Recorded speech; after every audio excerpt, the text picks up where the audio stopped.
And welcome. ఈరోజు మనం modern హిస్టరీలో భాగంగా అడ్వెంట్ ఆఫ్ యూరోపియన్స్ అనే టాపిక్ చూద్దామండి. అడ్వెంట్ ఆఫ్ యూరోప్ అంటే యూరోపియన్ల రాక భారతదేశానికి అనే టాపిక్ గురించి చూడాలి.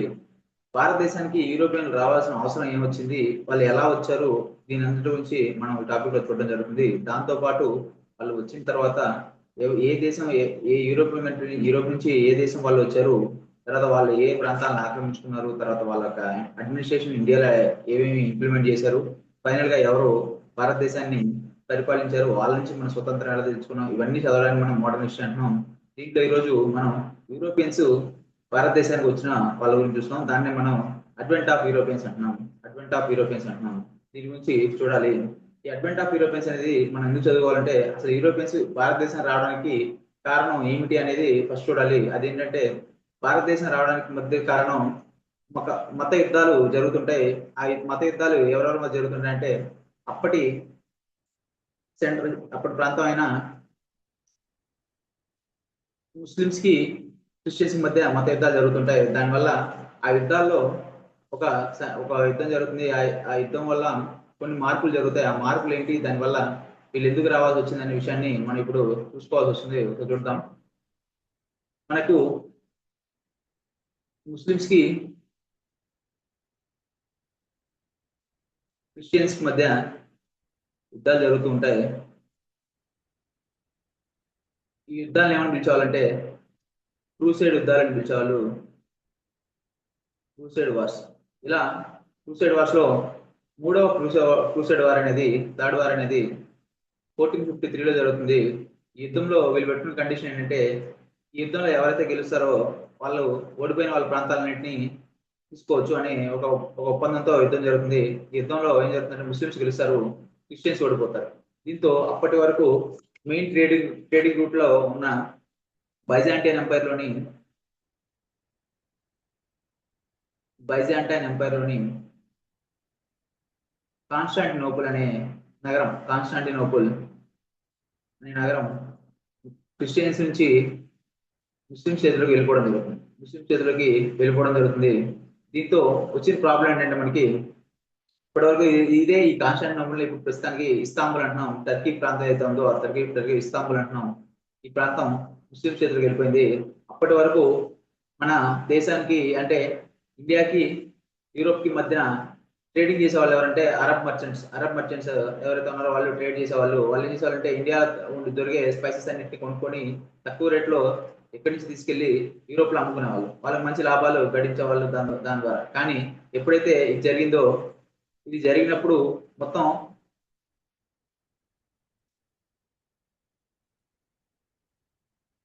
అన్ని కూడా రూట్స్ అన్ని కూడా ఎవరి చేతులకు వెళ్ళిపోయాయి? రూట్స్ అన్ని ముస్లిం పాలకుల చేతులకు వెళ్ళిపోయాయి. After this crusade war. ఈ క్రూసైడ్ వార్లు అయిపోయిన తర్వాత ఇదంతా ప్రాబ్లం వచ్చింది. ఇప్పుడు యూరోప్ కి మెయిన్ ప్రాబ్లం ఏమొచ్చిందంటే, ఈ రూట్స్ అన్నింటిని కూడా ముస్లిం వాళ్ళు కంట్రోల్ చేయడం జరిగింది. వీళ్ళు ఇక్కడి నుంచి ఏదైనా బిజినెస్ చేయాలంటే, ట్రేడ్ చేయాలంటే ట్యాక్సెస్ అనేవి ఎక్కువగా వసూలు చేసేవాళ్ళు. దాంతోపాటు ఈ రూట్ ని రెస్ట్రిక్ట్ చేయడం జరిగింది. దానివల్ల మనకు యూరోపియన్స్ అనే వాళ్ళు మరో రూట్ ని కనుక్కొని భారతదేశాన్ని చేరాలి అనుకుంటారు. దాంట్లో చేరాలి అనుకున్న వాళ్ళు మెయిన్ గా యూరోప్ లో ఏ దేశాలంటే పోర్చుగీస్ వాళ్ళు అండ్ స్పెయిన్ వాళ్ళు. వీళ్ళిద్దరు కూడా ఇండియాకి రూట్ కనుక్కోవాలి, అది సీ రూట్ కనుక్కోవాలి అని ప్లాన్ చేయడం జరుగుతుంది. ఫస్ట్ మనం చూద్దాం అసలు హిస్టరీలో ఏం జరిగిందని ఒకసారి చూసుకొని నెక్స్ట్ ఎవరు భారతదేశానికి వచ్చారు, ఎందుకు వచ్చారు అనేది తర్వాత చూద్దాం. చూడండి, the history of modern India is intrinsically linked to the arrival of Europeans అని చెప్తుంది. యూరోపియన్స్ అరైవల్ తో లింక్ ఉంది మనం మోడర్న్ హిస్టరీ అంటున్నాం. Initially came from commerce. మామూలుగా స్టార్టింగ్ లో బిజినెస్ తో స్టార్ట్ అవుతుంది. But eventually became paramount political force గా మారుతాయి. అవన్నీ పొలిటికల్ ఫోర్స్ గా మారుతాయి. The ancient and medieval trade routes. ఎప్పటి నుంచో మనకి ట్రేడ్ రూట్స్ ఉన్నాయండి భారతదేశం నుంచి యూరోపియన్ కంట్రీస్ కి. మామూలుగా చైనా నుంచి కావచ్చు, సిల్క్ రూట్ ఉంటుంది, ఇలా రూట్స్ అన్ని ఉన్నాయి. ఈ ఏన్షియంట్ అండ్ మెడివల్ రూట్స్ ఏవైతే ఉన్నాయో ఇండియాకి యూరోప్ మధ్య, ఇవన్నీ కూడా హైలీ ప్రాఫిటబుల్ గా ఉండేవి. దీనివల్ల ఏమైందంటే, డీలింగ్ ప్రైమర్లీ మోస్ట్లీ ఎక్కడ ఏమేమి తీసుకెళ్ళాలంటే స్పైసెస్, క్యాలికోస్, సిల్క్, ఇలాంటి ప్రీషియస్ స్టోన్స్ ఇలాంటివన్నీ కూడా ట్రేడింగ్ చేస్తూ ఉండేవాళ్ళు. ఈ డిస్ట్రప్షన్ అనేది ఎందుకు వచ్చింది ఇప్పుడు చూసినట్టు మనం, before 15th century the trade between Europe and Asia was monopolize. ఎవరు చేసేవాళ్ళంటే అరబ్ మర్చెంట్స్ చేసేవాళ్ళు and Italian states like Venice and ఇలాంటి సిటీస్ అన్ని చేస్తున్నవి. కమోడిటీస్ ఏవైతే ఉన్నాయో ఈ కమోడిటీస్ ని ట్రాన్స్పోర్ట్ చేయడానికి మనకు అప్పట్లో వీళ్ళ దగ్గర ఉన్న రూట్స్ ఏంటంటే ఒకటి రెడ్ సీ ఒకటి రెడ్ సీ గుండా రెడ్ సీ ప్రాంతం గుండా రూట్ వెళ్ళేది.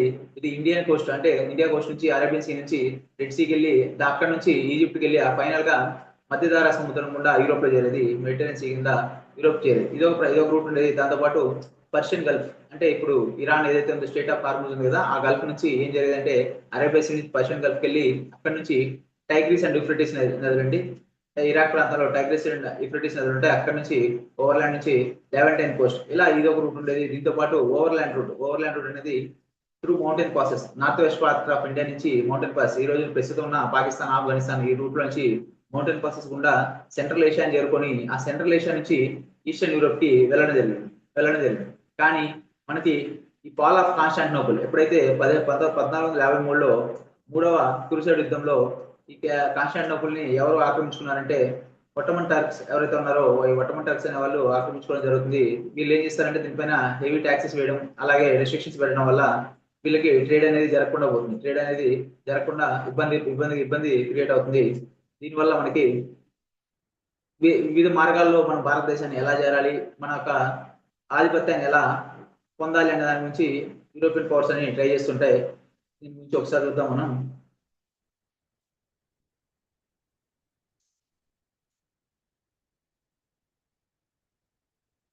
దీంట్లో భారతదేశానికి రావాలనుకున్న వాళ్ళు ఎవరని చెప్పుకున్నాను మనం, ఒకటి పోర్చుగీస్ వాళ్ళు, దాంతో పాటు స్పెయిన్ వాళ్ళు. ఈ రెండు దేశాలు భారతదేశానికి రూట్ కనుక్కోవాలని ట్రై చేస్తుంటాయి.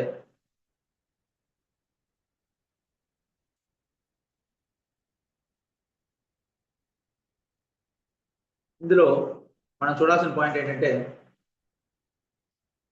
అసలు యూరోపియన్స్ కి ఇండియాకి రావాల్సిన పరిస్థితి ఎందుకు ఏర్పడిందో మనం చూసాం. దాంతోపాటు వాళ్ళక కీ మోటివేషన్, అంత కష్టమైన సిచ్యువేషన్స్ నుంచి సముద్రాలు దాటి ఇక్కడ రూట్ కనుక్కొని రావాల్సిన సిచ్యువేషన్స్ ని దీంట్లో వాళ్ళ మోటివేషన్ ఏంటి, వాళ్ళ ఎక్స్ప్లోరేషన్ అంటే ఒకటి ఎకనామికల్లీ వాళ్ళు చేయాలనుకుంది ఏంటంటే ఎవరైతే అరబ్ మర్చెంట్స్ ఉన్నారో వాళ్ళని అండ్ వెనిషియా దేశాలకు సంబంధించిన మోనోపోలీని దాన్ని బైపాస్ చేసి అంటే దాటుకొని సెక్యూర్ డైరెక్ట్ యాక్సెస్ ఎక్కడికంటే లూక్రేటివ్ స్పైస్ ట్రేడ్ ఉన్న ఈస్ట్ వైపు కి రావాలనుకుంటున్నారు.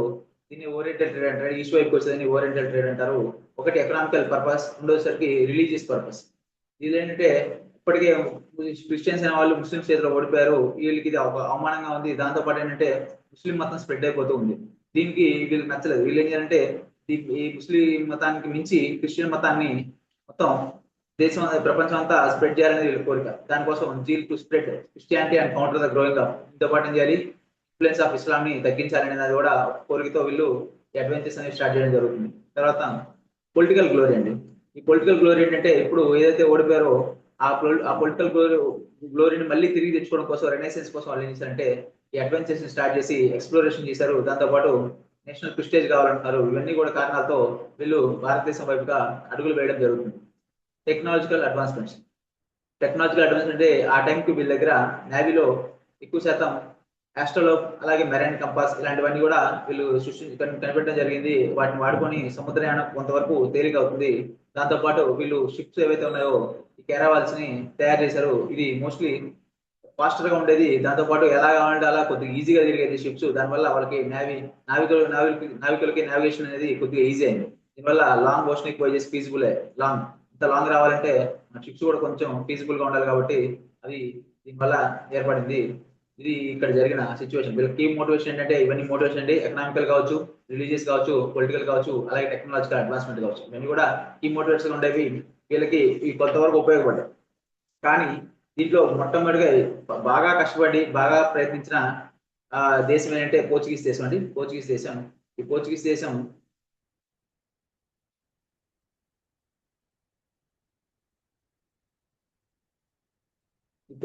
నుంచి ఎవరెవరు ప్రయత్నించారు అనే దాని నుంచి మనం పాయింట్స్ చూడాలి. ఎవరు ఫస్ట్ ప్రయత్నంలోనే ఎవరు సక్సెస్ అవ్వరు కాబట్టి వీళ్ళు కూడా చాలా ప్రయత్నాల తర్వాతే భారతదేశాన్ని చేరుకోవడం జరుగుతుంది.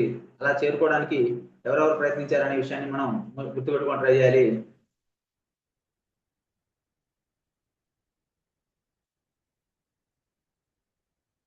పోర్చుగీస్ వాళ్ళు వీళ్ళే దీంట్లో పైనీర్స్ అండి. దీంట్లో పైనీర్స్. ఎందుకంటే వీళ్ళ ఎక్కువ శాతం వీళ్ళే కష్టపడ్డారు. వీళ్ళే చివరిగా భారతదేశానికి రూట్ అనుకోవడం జరుగుతుంది. Portuguese were the first Europeans to establish direct sea route to India and last to leave. భారతదేశానికి మొట్టమొదటిగా వచ్చిన యూరోపియన్ పవర్ ఎవరంటే పోర్చుగీస్ వాళ్ళని చెప్పాలి. అలాగే చిట్ట చివరిగా భారతదేశాన్ని వదిలి వెళ్ళిన వాళ్ళు కూడా పోర్చుగీస్ వాళ్ళే. వీళ్ళు మన స్వతంత్రం వచ్చిన తర్వాత కూడా వెళ్ళలేదు. అప్ టు 1961 వరకు గోవా అనే ప్రాంతాల్లో వీళ్ళు ఉన్నారు. ఆపరేషన్ విజయ్ అనే ఆపరేషన్ చేసి మనం భారతదేశంలోకి గోవాని కలుపుకోవాల్సి వచ్చింది. వీళ్ళకి ఎక్కువగా ప్యాట్రనేజ్ ఇచ్చి వీళ్ళందరినీ సముద్రయానం చేయించిన వ్యక్తి ఎవరంటే ప్రిన్స్ హెన్రీ. ప్రిన్స్ హెన్రీ అనే వ్యక్తి వీళ్ళందరికీ కూడా ప్రిన్స్ హెన్రీ అనే వ్యక్తి వీళ్ళందరినీ సముద్రయానానికి బాగా ప్రోత్సహించి పంపించడం జరిగింది. దీన్ని ప్రిన్స్ హెన్రీనే ది నావిగేటర్ అంటారండి. ది నావిగేటర్ ఈయన కూడా ఒక నావికుడు. ఈయన కూడా ఏం చేసినట్టే పోర్చుగీస్ సేలర్స్ కి made study progress down the western Coast of Africa. ఈయన కూడా చాలా వరకు మొత్తం నావికాయానంలో బాగా స్కిల్ ఉన్న వ్యక్తి. ఈయన కూడా సముద్రయానం చేసేవాడు. ఈయన వీళ్ళందరినీ ప్రోత్సహించి దేశాలన్నిటికీ పంపించేవాడు. ఇట్లా ఇండియాని కలుపుకోవడానికి మోస్ట్ ఇంపార్టెంట్ గా మనకు చూసిన దేశం పోర్చుగీస్ దేశం. ఎలా వచ్చారు అనేది మనం చూసుకుంటే మనకు ఇదంతా యూరోపియన్ కాంటినెంట్ అనుకుంటే దీని కిందనే మనకి ఆఫ్రికా ఉంటుంది. ఇండియా ఇటు సైడ్ ఉందనుకుందాం. ఇక్కడ మన ఇండియాకి ఉంది. ఇప్పుడు ఇక్కడ పోర్చుగీస్ అండ్ స్పెయిన్ అనే దేశాలు ఇక్కడ ఉన్నాయి. ఈ దేశాల నుంచి వీళ్ళు బయలుదేరి ఇలా ఇది సముద్ర మార్గంలో ఆఫ్రికా కాంటినెంట్ దగ్గర వరకు ఇక్కడికి ఫస్ట్ టైం ఈ టిప్ ఆఫ్ ద సౌత్ ఆఫ్రికాలోని టిప్పులు చేరుకున్న వ్యక్తి ఎవరు అంటే బార్తలోమా డయాస్. ఇతను 1487లో ఏం చేశాడంటే ఇక్కడ వరకు బయలుదేరి వచ్చాడు. కానీ ఈయన ఏం చేశాడంటే ఇక్కడికి వచ్చేసరికి ఈ టైం పీరియడ్ కి బీభత్సమైన సముద్రంలో తుఫాన్లు ఏర్పడ్డాయి. అయినా ముందు కదలలేకపోయాడు. ఇంకా భయపడి తిరిగి వెనక్కి వెళ్ళిపోయి రాజుకి ఏం చెప్పాడంటే ఇక్కడ చాలా కష్టంగా ఉంది, ఇక్కడ నుంచి ముందుకు వెళ్ళకపోతున్నాం అని చెప్పి ఈయన దీనికి ఏమేమి పేరు పెట్టాడంటే కేప్ ఆఫ్ స్టామ్స్ అని ఈ ప్రాంతానికి పేరు పెట్టిన వ్యక్తి ఎవరంటే బార్తలోమా డయాస్. కేప్ ఆఫ్ స్టామ్స్ అని. కానీ ఈ కేప్ ఆఫ్ స్టామ్స్ అంటే తుఫాన్లు అగ్రమని అర్థం అండి. దీని ద్వారా ఇలాంటి పేరుతో పెడితే మిగతా వాళ్ళు ఎవరు కూడా ఇక్కడి నుంచి ముందుకెళ్ళి సాహసం చేయరని చెప్పి అప్పటి రాజు ఏం చేశాడంటే ఈ పేరుని మార్చి ఈ కేప్ ఆఫ్ స్టామ్స్ అనే పేరుని మార్చి కేప్ ఆఫ్ గుడ్ హోప్ అని ఈ శుభ సంకేతం. ఇప్పటి వరకు సగం దారి కూడా ఎవరు కనుక్కోలేదు. ఇతను ఇక్కడ వరకు వెళ్ళొచ్చాడు కాబట్టి ఇది ఒక శుభ సంకేతంగా భావించి కేప్ ఆఫ్ గుడ్ హోప్ అని పేరు పెట్టడం జరిగింది ఈ ప్రాంతానికి. ఇక్కడిగా మనకి ఎగ్జామ్లు అడుగుతాడు, దీనికి ఇక్కడ వరకు వచ్చిన వ్యక్తి ఎవరు అడుగుతాడు, ఈ పేరు గుర్తుపెట్టుకోవాలి. బార్తలోమా డయాస్ అనే వ్యక్తి పేరు మనం గుర్తుపెట్టుకోవాల్సి ఉంటుంది మెయిన్ ఇంపార్టెంట్ గా. తర్వాత రోజుల్లో ఇలా ప్రయత్నిస్తున్నప్పుడు ఇక ఫైనల్ గా ఇండియాని చేరుకున్న వ్యక్తి ఎవరంటే మనకి వాస్కోడా గామా ఏం చేశాడంటే 3 షిప్పుల్లో బయలుదేరాడండి. 3 షిప్పుల్లో బయలుదేరి అతను కూడా ఈ సౌత్ ఆఫ్రికా ప్రాంతం వరకు రావడం జరుగుతుంది. ఇక్కడ దాకా వచ్చిన తర్వాత అతను కూడా ఇక్కడ తుఫాన్లు అన్ని ఎదురవుతాయి. అతను కొద్ది రోజులు ఇక్కడ ఆగుతాడు. కాకపోతే ఇతనికి ఇక్కడి నుంచి దారి ఎలా వెళ్ళాలో తెలియకపోయినప్పుడు మన ఇండియా నుంచి ఒక మెర్చెంట్ ఒక వ్యక్తి ఏం చేస్తున్నాడంటే ఈ ప్రాంతంలో నావికులు తిరుగుతూ ఉంటారు కదండి అరేబియన్ సీలో ఇక్కడ ఉన్న ఒక వ్యక్తిని పట్టుకొని హింసించి అతని ద్వారా రూట్ తెలుసుకొని భారతదేశాన్ని చేరుకుంటాడు. అతని పేరు వీళ్ళకి గుజరాతీ పైలట్ అండి. ఈ గుజరాతీ వ్యక్తి ఎవరు అని మన ఎగ్జామ్ క్వశ్చన్ అడుగుతాడు. అతని పేరు అబ్దుల్ మాజిద్ అనే వ్యక్తి వీళ్ళకి దారి చూపించడం జరుగుతుంది. వీళ్ళు ఫైనల్ గా ఈ రూట్ ని కనుక్కొని ఏం చేస్తారంటే భారతదేశంలోని కేరళ ప్రస్తుత కేరళ రాష్ట్రం ఏది ఉందో ఈ కేరళలోని క్యాలికట్ అనే ప్రాంతానికి చేరుకోవడం జరుగుతుంది. ఎవరంటే వాస్కోడా గామా అనే వ్యక్తి క్యాలికట్ అనే ప్రాంతాన్ని చేరుకోవడం జరుగుతుంది. ఎప్పుడు వచ్చాడు క్యాలికట్ కి అనే ఇంపార్టెంట్ డేట్ అండి. ఈ డేట్ అనేది సోర్సెస్ బట్టి కొద్దిగా డిఫరెన్స్ ఉన్నాయి. ఎందుకంటే ఇది గూగుల్ సోర్స్ వచ్చేసరికి మనకి May 20th అని ఉంది. కొన్ని బుక్స్ లో May 17 అని ఉంది. మనకు మోస్ట్ ఇంపార్టెంట్ అంటే 1498 ఈ సంవత్సరం చాలా ఇంపార్టెంట్. ఇక్కడ ఇతను క్యాలికట్ కి చేరుకున్నప్పుడు అక్కడ పరిపాలిస్తున్న వ్యక్తి ఎవరు అనే విషయాన్ని కూడా మనం గుర్తుపెట్టుకోవాలి. ఇక్కడ was received by local Hindu ruler ఎవరైతే జమోరిన్ అన్నారు. ఈ జమోరిన్ అనే వ్యక్తి పేరు అసలు పేరు ఏం పేరంటే మను విక్రమ వర్మ. ఇతను వాస్కోడా గామాని రిసీవ్ చేసుకొని ఇతనికి ఆతిథ్యం ఇచ్చాడండి.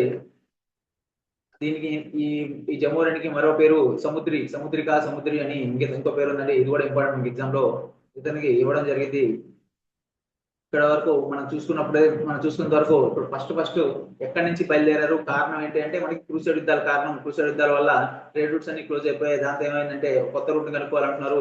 దాన్ని ఏంటంటే అరబ్ డామినెన్స్ ని వీళ్ళు పక్కకు పెట్టడం వరకు ఏం చేశారంటే ఈ రూట్ ని కనుక్కోవాలంటున్నారు. ఇలా కనుక్కోవడానికి ప్రయత్నించిన దేశాలు ఏంటంటే ఒకటి పోర్చుగీస్, రెండోది స్పెయిన్. కానీ పోర్చుగీస్ దేశస్తులైన వాస్కో డ గామా ఫైనల్ గా ఈ రూట్ ని కనుక్కోవడం జరుగుతుంది. ఇతను భారతదేశానికి వచ్చినప్పుడు ఎక్కడికి వచ్చాడు అని మన ఎగ్జామ్ లో కొంచెం చాలా సార్లు అడిగాడు. కరెక్ట్ గా క్యాలికట్ కి వచ్చాడు ఫస్ట్. తర్వాత మే 20 ఆ డేట్ ఇంపార్టెంట్ అండి. అలాగే ఇయర్ చాలా ఇంపార్టెంట్.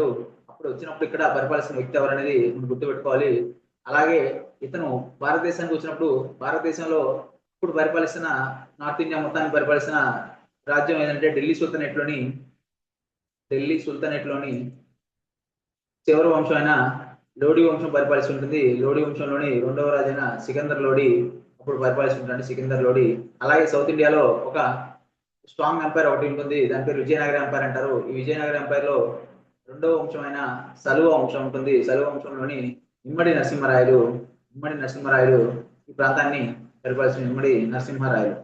ఎగ్జామ్ లో వీళ్ళు వచ్చినప్పుడు ఎవరు వాస్కో డ గామా వచ్చినప్పుడు ఢిల్లీ సుల్తానేట్ లో ఎవరు పరిపాలిస్తున్నారు ఒకటి, అలాగే విజయనగర ఎంపైర్ ఎవరు పరిపాలిస్తున్నారు గుర్తుపెట్టుకోవాలి. తర్వాత ఇతను వచ్చిన క్యాలికట్ ప్రాంతాన్ని పరిపాలిస్తున్న వ్యక్తి ఎవరు అనేది కూడా మనం గుర్తుపెట్టుకోవాలి. దీని గురించి మనకు ఎగ్జామ్ లో పాయింట్స్ చాలా సార్లు రిపీటెడ్ గా వచ్చాయి కాబట్టి కొద్దిగా జాగ్రత్తగా చూసుకోవాల్సిన అవసరం ఉంటుంది మనకి. తర్వాత ఈయన వచ్చాడు, ఉన్నాడు కొంతకాలం ఇక్కడ ఉన్న తర్వాత ఇక్కడ నుంచి అన్ని వస్తువులన్నీ రాజించి పంపించాడు.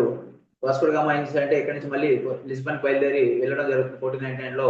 దాంతో ఈ కార్గో హీ బాట్ బ్యాక్. దీంతో ఇతను ఎక్కడి నుంచి ఇక్కడ ఏదైతే వస్తువులు ఇక్కడి నుంచి తీసుకెళ్లాడో దాన్ని యూరోప్ లో మొత్తం అమ్మితే అతనికి 60 రెట్ల లాభం రావడం జరుగుతుంది. 60 టైమ్స్ ప్రాఫిట్ రావడం జరుగుతుంది. మొత్తం కాస్ట్ ఆఫ్ ఎక్స్ప్రెషన్ అంటే మొత్తం వచ్చిన అక్కడి నుంచి ఖర్చు పెట్టుకొచ్చింది మొత్తం ఖర్చు పెట్టిన 60 టైమ్స్ ఆయనకి లాభం జరుగుతుంది. ఈ ఇమెన్స్ ప్రాఫిట్ చూసి పోర్చుగీస్ వాళ్ళు ఇంకా ఇండియాకి రావడం స్టార్ట్ చేస్తారు.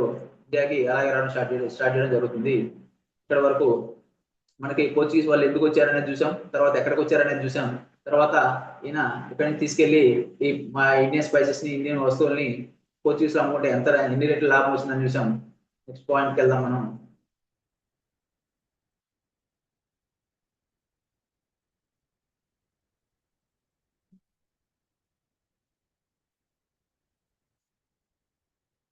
నెక్స్ట్ పాయింట్ వచ్చేసరికి వీళ్ళు అప్పటి నుంచి ఇంకా మనకి ట్రేడ్ చేయడం స్టార్ట్ చేస్తారండి భారతదేశంతో. మనకు ఇంపార్టెంట్ పాయింట్స్ ఏంటంటే ఇక్కడ అప్పటి నుంచి ట్రేడ్ స్టార్ట్ చేసినప్పటి నుంచి వీళ్ళు భారతదేశంలో కంపెనీ పెట్టి దాన్ని గవర్నర్ చేత పరిపాలిస్తారు. ఆ గవర్నర్స్ ఎవరు, పోర్చుగీస్ గవర్నర్స్ ఎవరు, వాళ్ళు ఏమేం చేశారు అనేది మనకి ఇంపార్టెంట్. అందులో భారతదేశానికి మొట్టమొదటిగా వచ్చిన గవర్నర్ అండి, భారతదేశానికి మొట్టమొదటిగా వచ్చిన పోర్చుగీస్ గవర్నర్ ఎవరు అంటే మనం ఫ్రాన్సిస్కో డి ఆల్మేడా అని చెప్పాలి. ఈయన 1505 నుంచి 1509 వరకు ఇక్కడే ఉండడం జరుగుతుంది. ఈయన అపాయింట్ చేసిన ఫస్ట్ గవర్నర్ ఆఫ్ ఎస్ట్రోడా డా ఇండియా. ఈ కంపెనీ పేరండి ఎస్ట్రోడా డా ఇండియా అనేది పోర్చుగీస్ ఈస్ట్ ఇండియా కంపెనీ అండి. ఇది ఇక్కడ ప్రైమరీ పాలసీ ఈయన ఏం చేశారంటే ఇప్పటి వరకు వీళ్ళు ట్రేడింగ్ కోసం వచ్చారు. ఈయన పాలసీ ఏంటంటే సముద్రాల మీద ఆధిపత్యం కావాలి. మనకేం కావాలంటే సముద్రాల మీద ఆధిపత్యం కావాలి. ఎందుకంటే మనకి ఇప్పుడు మనం వచ్చాము ఇక్కడ ఏదైనా లోపల కాంటినెంటల్ లో ఏదైనా ట్రేడింగ్ పోస్ట్ పెట్టి మొత్తం అక్కడి నుంచి బిజినెస్ చేయాలంటే ఖర్చులు ఎక్కువ అవుతాయి. తర్వాత దాంతోపాటు మ్యాన్ ఫోర్స్ ఎక్కువ కావాలి. దాంతోపాటు వేరే బయట వాళ్ళు వచ్చి ఇక్కడ ట్రేడ్ చేస్తే మనకి పోటీ పెరుగుతుంది. కాబట్టి మనం ఏం చేయాలంటే ఈ సముద్రం మీద ముందు ఆధిపత్యం పెంచుకుంటే మన ఈ సముద్రాన్ని దాటితేనే ఎవరైనా లోపలికి రావాలి. కాబట్టి ఈ ట్రేడ్ అంతా అప్పటివరకు మన చేతిలో ఉంటుందని చెప్పి ఈయన తీసుకొచ్చిన పాలసీ పేరు ఏంటంటే బ్లూ వాటర్ పాలసీ. ఈ బ్లూ వాటర్ పాలసీ ద్వారా ఆయన ఏం చేశారంటే మొత్తం ఈ సముద్రాన్ని మొత్తం పోర్చుగీస్ వాళ్ళ గుప్పిట్లోకి తీసుకొచ్చాడు. ఈ బ్లూ వాటర్ పాలసీ ఎవరు తీసుకొచ్చారని మనం క్వశ్చన్ అడుగుతారంటే ఎగ్జామ్ లో ఎవరు తీసుకొచ్చారంటే ఫ్రాన్సిస్కో డి ఆల్మేడా అని చెప్పాలి. దీంతో పాటుగా ఈ సముద్రం పైన నావికాయానం చేయాలంటే వీళ్ళ పర్మిషన్ తీసుకోవాలండి. వీళ్ళ పర్మిషన్ ఉంటేనే సముద్రం పైన నావికాయానం చేయించేవాళ్ళు, లేదంటే వాటి మీద దాడులు చేయడం ఇలాంటివన్నీ చేస్తుండేవాళ్ళు. ఈ పర్మిషన్ ని ఎలా ఇచ్చేవాళ్ళంటే వీళ్ళు పర్మిషన్ లెటర్ ఇచ్చేవాళ్ళు. ఆ సిస్టమ్ ఏమనే వాళ్ళంటే కర్తాజ్ సిస్టమ్ అనేవాళ్ళు. Which aim to establish Portuguese mastery over the Indian Ocean rather than acquiring vast terrestrial territories. వీళ్ళు మెయిన్ ఈ గవర్నర్ ఉన్నప్పుడు మెయిన్ ఏమంటే మొత్తం సముద్రం పైన ఈయన ఫోకస్ పెట్టడం జరుగుతుంది. ల్యాండ్ పైన ఎటువంటి టెరిటోరియల్ అక్విజిషన్స్ కానీ ఇటువంటి వాటి మీద ఇంట్రెస్ట్ చూపించలేదు. ఈయన మంచి ఫామ్ లో ఉన్నాడు. కానీ ప్రాబ్లం ఏమొచ్చిందంటే మనకి ఈ పోర్చుగీస్ వాళ్ళకి ఆ టైంలోనే ఈజిప్ట్ లో యుద్ధం జరుగుతుంటుంది. ఆ యుద్ధానికి ఇతను కూడా రమ్మని పిలవడం జరుగుతుంది. ఇతను అక్కడ అటెండ్ అవుతాడు. ఆ యుద్ధంలోనే చనిపోవడం జరుగుతుంది. ఈయన తర్వాత వచ్చిన గవర్నర్ ఎవరంటే మనకి అల్ఫాన్సో అల్ఫాన్సో డి అల్బుకర్ అనే వ్యక్తి రావడం జరుగుతుంది. ఈయన 1509 నుంచి 1515 వరకు ఇక్కడ గవర్నర్ గా ఉంటాడు. ఈయన పూర్తి ఆపోజిట్ గా ఇప్పటి వరకు ఉన్న బ్లూ వాటర్ పాలసీ, అంటే వాటర్ మీద ఏదైతే వీళ్ళకి ఆధిపత్యం కావాలంటున్నారో ఆ పాలసీని అబాలిష్ చేయడం జరుగుతుంది. ఆ పాలసీని అబాలిష్ చేసి ఈయన కాంటినెంటల్ థియరీకి వస్తాడు. అంటే ఏంటంటే మనకు ఏదైనా కావాలంటే మన ల్యాండ్ అనే దాని మీద మన ఆధిపత్యం సంపాదిస్తే బిజినెస్ చేసుకోవడానికి ఈజీగా ఉంటుందని చెప్పి ఇతను ఈ బ్లూ వాటర్ పాలసీని అబాలిష్ చేసి కాంటినెంటల్ థియరీని తీసుకురావడం జరుగుతుంది. ఇతన్నే మనం రియల్ ఫౌండర్ గా చెప్పుకోవాల్సి వస్తుంది పోర్చుగీస్ పవర్ ఇన్ ఈస్ట్ లో. రియల్ ఫౌండర్ ఎవరంటే మనకి ఆల్ఫాన్సో డి ఆల్బుకర్క్ అని చెప్పాలి. ఈయన ఈ secured strategic choke points around the Indian ocean. ఇక చాలా తెలివిగల వ్యక్తి. అలాగే ఇతను మన విజయనగర ఎంపైర్ లోని సాలువ వంశం తర్వాత వచ్చిన తులువ వంశం చెందిన శ్రీకృష్ణదేవరాయలతో కూడా ట్రీటీ చేసుకోవడం జరుగుతుంది. ఆయన కాలంలో ఆయన ఏం చేశారంటే శ్రీకృష్ణదేవరాయల హెల్ప్ తీసుకొని బీజాపూర్ సుల్తాన్ అయిన ఆదిల్ షా నుంచి గోవా అనే ప్రాంతాన్ని ఆక్రమిస్తాడండి. గోవా అనే ప్రాంతాన్ని ఎప్పుడు ఆక్రమించాలని కూడా ఇంపార్టెంట్ డేట్స్ కూడా గుర్తుపెట్టుకోవాలి మనం. గోవాని ఎప్పుడు ఆక్రమించాలంటే 1510 లో ఆక్రమించడం జరుగుతుంది. ఎవరి నుంచి అని అడుగుతాండి, సుల్తాన్ ఆఫ్ బీజాపూర్ ఆదిల్ షా నుంచి. ఈ గోవా అనేది తర్వాత రోజుల్లో ఏమవుతుందంటే వీళ్ళు క్యాపిటల్ గా మారుతుంది. ఎప్పటి వరకు అంటే 1961, అంటే భారతదేశాన్ని వీళ్ళు విడిచి వెళ్ళేంత వరకు కూడా క్యాపిటల్ ఏది ఉంటుందంటే గోవానే ఉంటుంది. తర్వాత ఈయన ఏం చేశాడంటే ఈ పోర్చుగీస్ ఎవరైతే అక్కడి నుంచి వస్తున్నారో పనిచేయడానికి ట్రేడింగ్ కి వాళ్ళందరినీ ప్రోత్సహించి ఏం చేశాడంటే ఈయన మ్యారీ లోకల్ ఇండియన్ ఉమెన్ అని చెప్పాడు. Create a loyal mixed population. దీనివల్ల ఏమవుతుందంటే అక్కడ వీళ్ళు అల్లుడే కాబట్టి అక్కడ ఉండే వ్యక్తులు ఎవరైతే ఉన్నారో వాళ్ళు వీళ్ళ మీద ఎదురు తిరగకుండా ఉంటారనేది ఒకటి. ఇప్పుడు వచ్చేసరికి క్రిస్టియన్ మతాన్ని స్ప్రెడ్ చేయడం కూడా ఒకటి. అది కాకపోతే ఈయన ఒక లిమిట్ దాటేసి ఫోర్స్డ్ మ్యారేజెస్ చేయడం జరుగుతుంది. ఇది ఇతను చేసిన తప్పు. దీనివల్ల మన ఆంధ్రప్రదేశ్కి వచ్చేసరికి వీళ్ళు ఇండియాకి ఏమో మొట్టమొదటిగా వచ్చారు. కానీ ఆంధ్రప్రదేశ్కి వచ్చిన యూరోపియన్ పవర్స్ లో లాస్ట్ వచ్చిన వాళ్ళు మాత్రం వీళ్ళని ఆంధ్రప్రదేశ్ లో బుడత కిచ్చులని పిలిచేవాళ్ళు. తర్వాత ఈయన గోవా ప్రాంతం ఏదైతే ప్రాంతాలు ఉన్నాయో ఈ ప్రాంతాల్లో అబాలిషన్ ఆఫ్ సతీ ప్రాక్టీస్ ని అబాలిష్ చేయడానికి ట్రై చేశాడంటే అబాలిష్ చేశాడు ఈయన. తర్వాత వీళ్ళు ఈ కాలంలో ఏం చేశారంటే ఇంట్రడ్యూస్ న్యూ క్రాప్స్, కొత్త క్రాప్స్ ని ఇంట్రడ్యూస్ చేయడం జరిగింది. అవి ఏంటంటే టొబాకో, క్యాషూ నట్స్, పొటాటోస్. వీటిని ఇండియాలోకి తీసుకురావడం జరిగింది.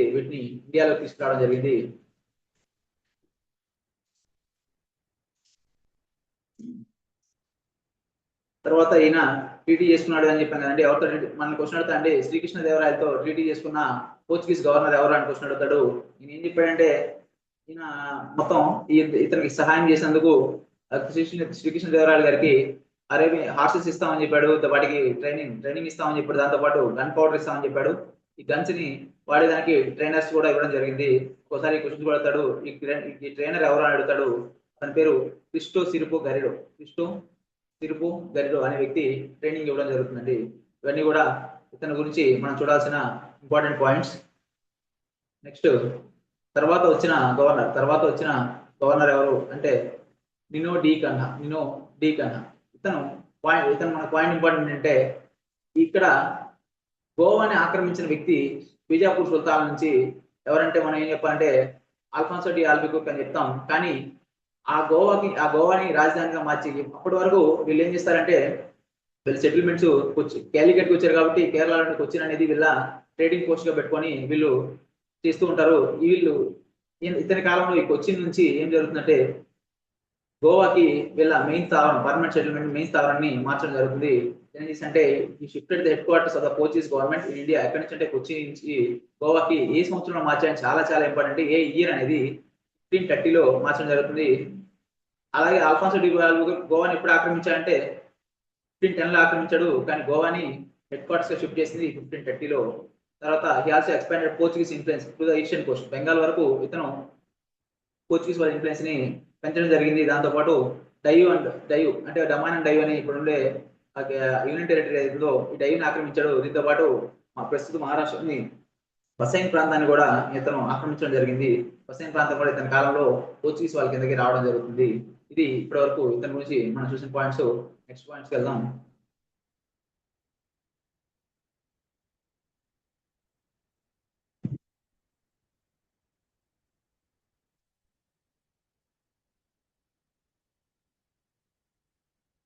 ఇంకా ఫైనల్ గా మనకి ఒక వ్యక్తి ఉన్నాడండి. ఆ వ్యక్తి వీళ్ళు వచ్చిన చిట్ట చివరి గవర్నర్, అతని పేరు మార్టిన్ అల్ఫాన్సో డిసౌజా. మార్టిన్ అల్ఫాన్సో డిసౌజా. ఇతని కాలంలో మనం మోస్ట్లీ గుర్తుపెట్టుకోవాల్సిన పాయింట్ ఏంటంటే, ఇతని కాలంలో ఒక సెయింట్ ఫ్రాన్సిస్ జేవియర్ అనే వ్యక్తి భారతదేశానికి రావడం జరుగుతుంది. ఇతను ఈ తమిళనాడు, గోవా ఈ ప్రాంతాల్లోనే 7 లక్షల మంది ఫిషర్మెన్స్ ని క్రిస్టియన్ మతంలోకి మార్చడం జరుగుతుంది. అది ఇతను వీళ్ళకు సంబంధించిన ఇంపార్టెంట్ పాయింట్ అండి. ఒకసారి యూపీఎస్ లో క్వశ్చన్ అడిగాడు, ఈ సెయింట్ ఫ్రాన్సిస్ జేవియర్ యొక్క సమాధి ఎక్కడ ఉంది అని అడిగాడండి. ఇది గోవాలోని బామ్ జీసస్ బెసిలికా చర్చ్ లో ఉంది. బామ్ జీసస్ బెసిలికా చర్చ్ లో ఉందండి. Balm Jesus basilica church.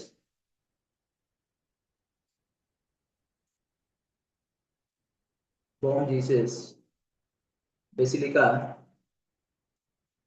Church లో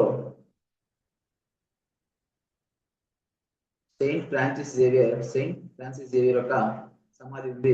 ఇది ఇంపార్టెంట్ పాయింట్. ఇతను ఎవరి కాలంలో వచ్చాడు అని మనం క్వశ్చన్ అడతాడు. అప్పుడు మనం మార్టిన్ అల్ఫాన్సో డిసౌజా అని చెప్పాలి. డిసౌజా. ఇతను ఎవరి తర్వాత వచ్చిన గవర్నర్ అంటే నినో డీకన్హా తర్వాత వచ్చిన గవర్నరు. ఇక్కడ వరకు మనం 4 గవర్నర్స్ చూసామండి. ఈ నలుగురిలో మనకి మోస్ట్ ఇంపార్టెంట్ పాయింట్స్ ని మనం ఖచ్చితంగా గుర్తుపెట్టుకోవాలి. ఒకటి, మొట్టమొదటిగా వచ్చిన అల్ఫాన్సో డి అర్నాదే ఎవరైతే ఉన్నారో ఆయన ఏం చేశాడంటే బ్లూ వాటర్ పాలసీ తెచ్చాడు. ఈ బ్లూ వాటర్ పాలసీ గురించి ఆయన గురించి చాలా సార్లు క్వశ్చన్ వచ్చింది. రెండో క్వశ్చన్ వచ్చేసరికి అల్ఫాన్సో డి ఆల్బుకర్కి ఏం చేశాడంటే గోవాని ఆక్రమించుకున్నాడు. ఈ గోవాని ఎవరి నుంచి ఆక్రమించుకున్నాడు అనే ముఖ్యం, దీనికి సహాయం చేసిన వ్యక్తి ఎవరైనా ముఖ్యం. ఎవరైతే ఆక్రమించుకున్నది బీజాపూర్ సుల్తాన్ నుంచి, ఆదిల్ షా నుంచి ఆక్రమించుకోవడం జరుగుతుంది. అలాగే దీనికి సహాయం చేసిన వ్యక్తి ఎవరంటే శ్రీకృష్ణదేవరాయలు. తర్వాత మూడవ గవర్నర్ ఎవరైతే ఉన్నారో ఇతను ఏం చేసిందంటే అప్పటి వరకు హెడ్ క్వార్టర్స్ గా ఉన్న కొచ్చిన్ నుంచి గోవాకి వాళ్ళ స్థావరాన్ని మార్చడం జరుగుతుంది హెడ్ క్వార్టర్స్ గా. తర్వాత ఈ కాలంలో ఇతను డైవ్ని ఆక్రమించుకున్నాడు. దాంతో పాటు బసైన్ కూడా ఆక్రమించుకోవడం జరుగుతుంది. తర్వాత వచ్చిన గవర్నర్ ఎవరంటే మార్టిన్ అల్ఫాన్సో డిసౌజా. ఈ డిసౌజా కాలంలో ఒక సెయింట్ జేవియర్ అనే వ్యక్తి రావడం జరుగుతుంది. ఇతను తమిళనాడు, గోవా ప్రాంతాల్లో 7 లక్షల మంది ఫిషర్మెన్స్ ని ఇతను ఒక్కడే క్రిస్టియన్ మతంలోకి మార్చడం జరుగుతుంది. ఇతని సమాధి ఎక్కడ ఉందంటే ప్రస్తుతం గోవాలో ఉంది. అది ఎక్కడ ఉంది అంటే బామ్ జీసస్ బెసిలికా చర్చ్ లో ఉంది. ఇది ఇక్కడ మనం గుర్తుపెట్టుకోవాలి. దీంతో పాటు మనకు కావాల్సిన మరో పాయింట్స్, ఇంకా ఇంపార్టెంట్ పాయింట్స్ ఏంటంటే వీళ్ళ యొక్క స్థావరాలు ఎప్పుడు ఏమేమి ఉన్నాయనేది ఒకసారి చూసుకోవాలి. వీళ్ళ స్థావరాలకు వచ్చేసరికి మనకి వీళ్ళు ఫస్ట్ ఎక్కడికి వచ్చారని చెప్పాం, 1498 లో క్యాలికట్కి రావడం జరుగుతుంది. తర్వాత కొచ్చిన్, తర్వాత ఇక్కడ నుంచి కేరళలోని కొచ్చిన్లోని ఫస్ట్ పోర్ట్ కట్టుకొని ఇక్కడ బిజినెస్ చేస్తుంటారు. తర్వాత క్యానాను రండి, ఇక్కడ కూడా అదే. తర్వాత గోవా అనేది 1510లో అల్బుకర్క్ అనే వ్యక్తి ఆక్రమించుకోవడం జరుగుతుంది. ఈ బసైన్ ని ఎవరు ఆక్రమించుకున్నారని చెప్తున్నాం అండి, నేను డీకన్ అనే వ్యక్తి ఆక్రమించిన తర్వాత డైవ్ కూడా ఆక్రమించుకోవడం జరుగుతుంది. డమన్ అండ్ డైవ్ అనే యూనియన్ టెరిటరీస్ ఉన్నాయి. దీంతో పాటు ఇదంతా వెస్టర్న్ కోస్ట్ అండి. ఇప్పుడు ఈస్టర్న్ కోస్ట్ వైపు వస్తే సెయింట్ అనేది చెన్నై దగ్గర ఉంటుందండి. దాంతో పాటు నాగపట్నం కూడా తమిళనాడులో ఉంటుంది. ఇవి కూడా కాకుండా తర్వాత బెంగాల్ వరకు ఆక్రమణ జరిగిందని చెప్పాం కదా ఇందాక. ఆ బెంగాల్ రీజియన్ లో ఎక్కడి వరకు వెళ్ళారంటే హుగ్లీ ప్రాంతం వరకు వెళ్ళారు. దాంతో అక్కడ హుగ్లీ అంటే చిట్టగాం అనే ప్రాంతం వరకు వెళ్ళడం జరుగుతుంది. దీంతో వీళ్ళ స్థావరాల్ని మనం ఒకసారి వీలైతే మ్యాప్ లో వేసుకోవడానికి ట్రై చేయండి. కేరళలో ఏ ప్రాంతాల్లో ఉన్నారు, తర్వాత మహారాష్ట్రలో ఏ ప్రాంతాల్లో ఉన్నారు, గోవా ఎక్కడ ఉంది, గోవాలో ఏ ప్రాంతాలు ఉన్నారు, దాంతో పాటు తమిళనాడు ప్రాంతాలు ఎక్కడ ఉన్నారు, వెస్ట్ బెంగాల్ ప్రాంతాల్లో ఏమేమి ఉన్నాయని చెప్పి చిన్న మ్యాప్ లా చూసుకుంటే మనకు కొద్దిగా ఈజీగా ఉంటుంది.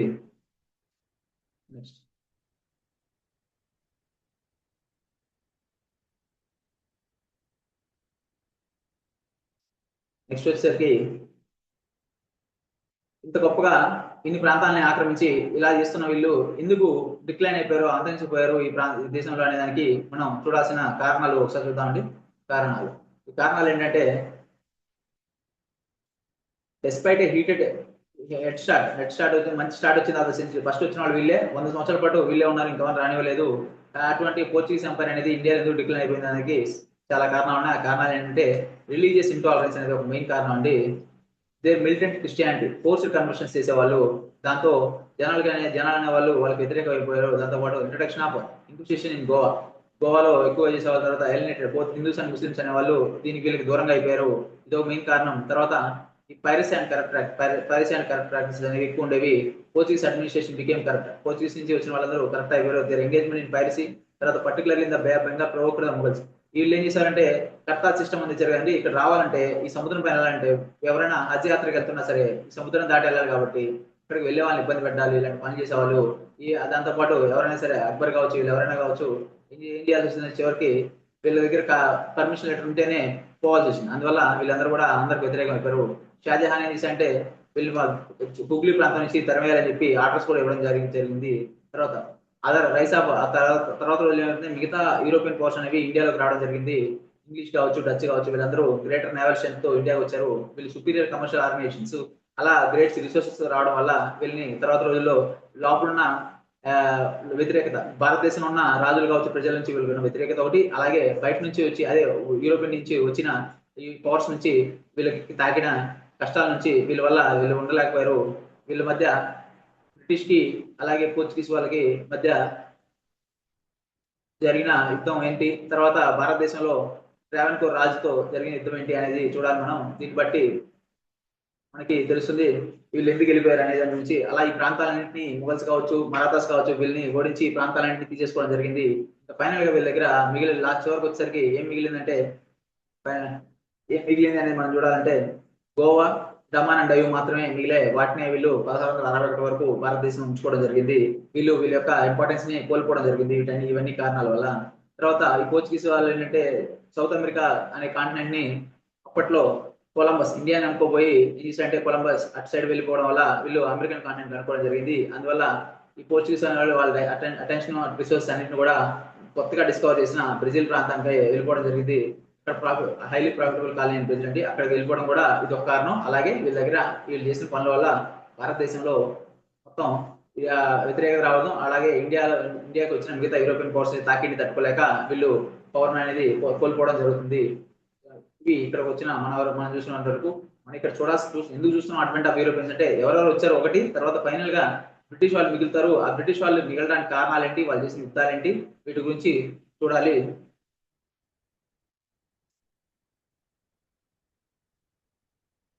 తర్వాత వీళ్ళ మధ్య జరిగిన యుద్ధం పేరు ఒకసారి గుర్తుపెట్టుకోండి ట్రై చేయండి, బ్యాటిల్ ఆఫ్ వ్యాలీ. ఈ బ్యాటిల్ ఆఫ్ వ్యాలీ అనేది వీళ్ళ మధ్య యుద్ధం జరుగుతుంది. పోర్చుగీస్ వాళ్ళు బ్యాటిల్ ఆఫ్ వ్యాలీలో ఓడిపోవడం జరుగుతుంది.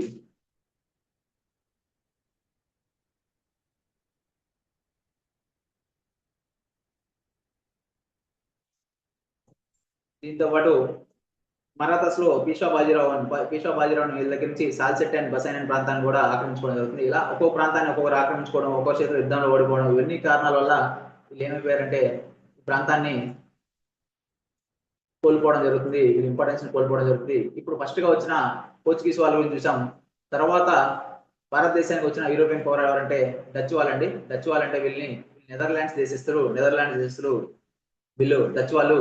వీళ్ళు రావడమే భారతదేశానికి రావడమే ఆంధ్రప్రదేశ్కి వచ్చారండి. స్టార్టింగ్ లోనే వీళ్ళు ఎక్కడికి వచ్చారని చూడాలి.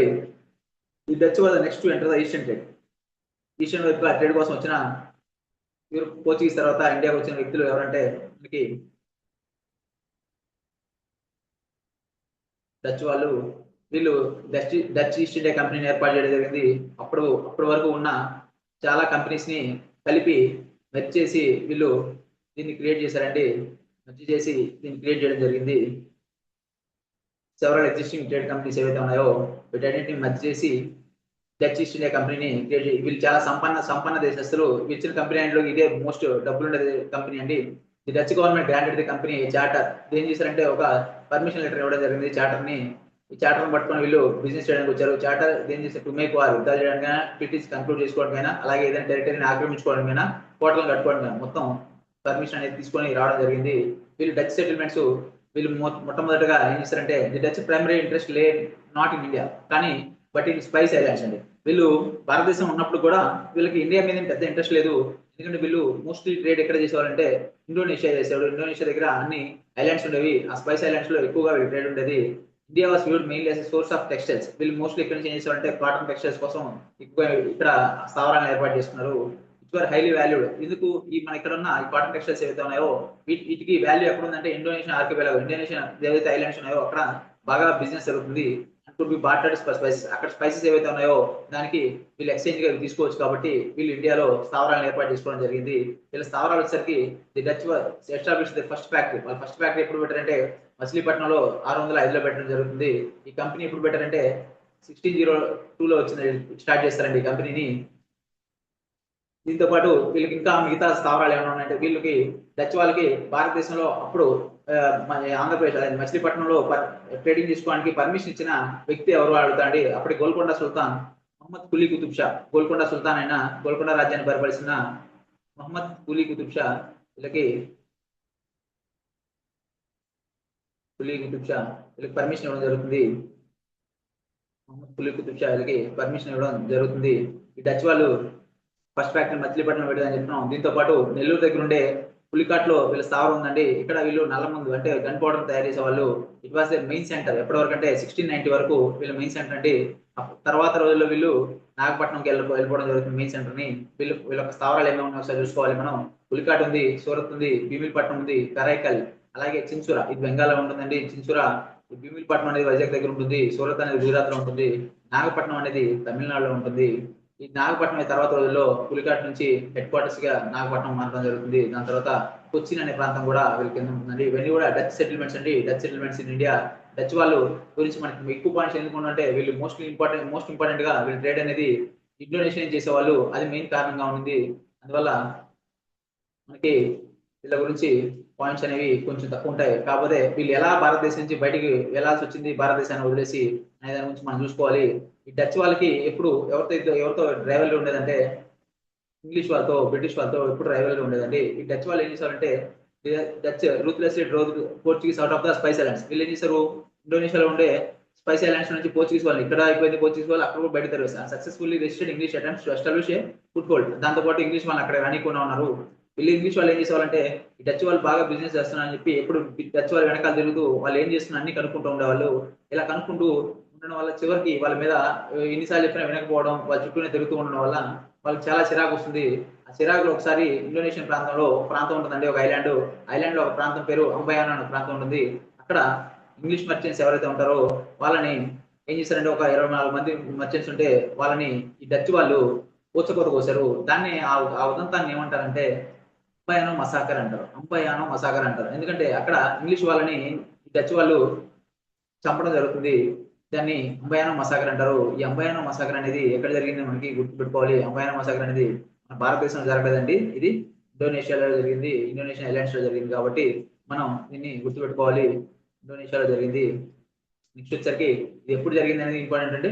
ఇప్పుడంటే 1623 జరిగింది. Where several English merchants were executed, వాళ్ళని చంపేయడం జరిగింది. దీనివల్ల తర్వాత రోజుల్లో వీళ్ళు ఏం చేయాల్సి వచ్చిందంటే బ్రిటిష్ వాళ్ళని ఎదుర్కోవాల్సి వచ్చింది. ఎక్కడంటే భారతదేశంలో బ్రిటిష్ వాళ్ళ నుంచి తాకిడి తగిలింది.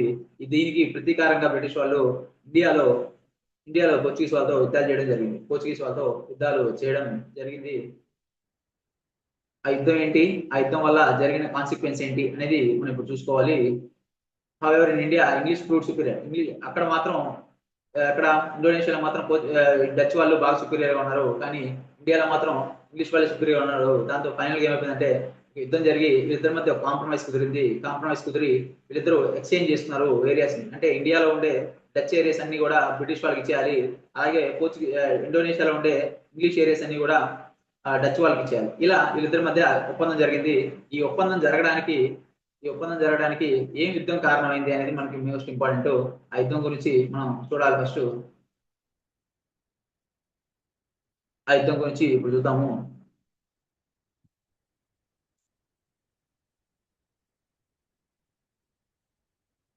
చూడండి, డచ్ వాళ్ళు ఇక్కడ ఉండకుండా పోవడానికి కారణమైన కొన్ని యుద్ధాల గురించి చూడండి, బ్యాటిల్స్ గురించి. ఆ బ్యాటిల్ ఏంటంటే డచ్ వాళ్ళు మెయిన్ గా ఇండియాలో డచ్ ఫోర్సెస్ బీట్ చేసిన వాళ్ళు ఎవరంటే, ఓడించిన వాళ్ళు ఎవరంటే మార్తాండ వర్మ అనే వ్యక్తి ఓడించడం జరుగుతుంది. ఈ మార్తాండ వర్మ ఎవరు అంటే ట్రావెన్కోర్, కేరళలోని ట్రావెన్కోర్ రూలర్ అండి. దీనివల్ల పొలిటికల్ అంబిషన్స్ ఆఫ్ డచ్ అనేవి కేరళలో లేకుండా పోయాయి. ఇది ఒక కారణం. అన్నిటికన్నా మెయిన్ కారణం వీళ్ళు ఇండియా వదిలిపెట్టి వెళ్ళిపోవడానికి ఈ బ్యాటిల్ ఆఫ్ బెదేరా అనేది బెంగాల్ లో జరుగుతుంది. ఏ సంవత్సరం జరుగుతుందంటే 1759 లో జరుగుతుంది. ఈ బ్యాటిల్ ఆఫ్ బెదేరా అని ఏమంటారంటే బ్యాటిల్ ఆఫ్ చిన్సూర్ అంటారు. ఈ బ్యాటిల్ ఆఫ్ బెదేరా అన్న చిన్సూర్ అన్న ఒకటే అండి. ఇవి రెండు ఒక చిన్న గ్రామాలు, ఆ గ్రామాల దగ్గర యుద్ధం జరుగుతుంది కాబట్టి దీన్ని బ్యాటిల్ ఆఫ్ బెదేరా అంటారు లేదా చిన్సూర్ అంటారు. దీంట్లో ఏమైందంటే ఇంగ్లీష్ యొక్క గవర్నర్ అయిన రాబర్ట్ క్లైవ్ చేతిలో ఈ డచ్ వాళ్ళు ఓడిపోవడం జరుగుతుంది. ఇది దేనికి ప్రతీకారంగా జరుగుతుంది అంటే అంబయానో మసాకర్ కి ప్రతీకారంగా జరుగుతుంది. కాబట్టి ఇక్కడ ఇంగ్లీష్ వాళ్ళు గెలుస్తారు. ఇంకా ఫైనల్ గా ఏమవుతుందంటే డచ్ పవర్ అనేది ఎండ్ అవుతుంది. దాంతోపాటు బ్రిటిష్ వాళ్ళు ఇండియాలో ఉండే డచ్ స్థావరాన్ని బ్రిటిష్ వాళ్ళు తీసుకోవడం జరుగుతుంది ఈ ఒప్పందం కింద. అలాగే ఇండోనేషియాలో ఉండే బ్రిటిష్ స్థావరాన్ని కూడా డచ్ వాళ్ళకి ఇచ్చడం జరుగుతుంది. వీళ్ళు ఇంకా ఇండియన్ భారతదేశాన్ని వదిలి వెళ్ళిపోవడం జరుగుతుంది. భారతదేశాన్ని వదిలి వెళ్ళిపోవడం ఇలా ఇండియా నుంచి వదిలిన రెండవ ఇంపార్టెన్స్ కోల్పోయిన రెండవ యూరోపియన్ పవర్ ఏంటంటే డచ్ వాళ్ళు. ఈ డచ్ వాళ్ళ గురించి మనకి ఇంకొక ఇంపార్టెంట్ పాయింట్ మనం ఏం చెప్పుకోవాలంటే వీళ్ళ ట్రేడింగ్ అనే దాన్ని బటేవియన్ ట్రేడ్ అంటారండి. బటేవియన్ ట్రేడ్. ఈ బటేవియన్ ట్రేడ్ అనేది ఇంపార్టెంట్ క్వశ్చన్ మనకి ఎగ్జామ్ లో ఆల్రెడీ రిపీటెడ్ వచ్చింది కాబట్టి మనం బటేవియన్ ట్రేడ్ గురించి చూసుకోవాలి. ఈ బటేవియా అనేది ఇండోనేషియాలో ఒక ప్రాంతం అండి.